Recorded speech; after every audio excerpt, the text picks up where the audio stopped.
అందరికీ నమస్కారం. నేను ఆస్తి కోసమో డబ్బు కోసమో ఈ పోరాటం చేయట్లేదు.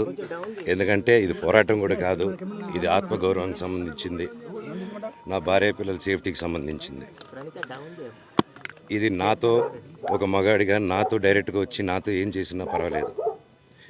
నా భార్య పేరు ఇంక్లూడ్ చేయడం, నన్ను తొక్కేదానికి నా 7 నెలల పాపని ఇంక్లూడ్ చేయడం, నా బిడ్డల ఇంట్లో ఉండగానే అలా బిహేవ్ చేయడం కరెక్ట్ కాదు.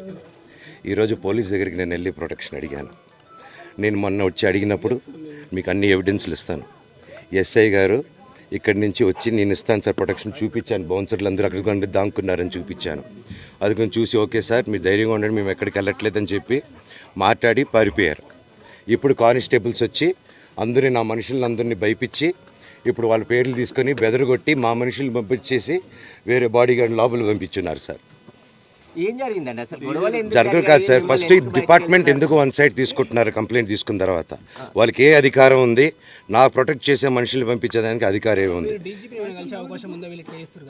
ప్రపంచంలో నా అందరినీ కలుస్తాను సార్, బయలుదేరుతాను. Thank you.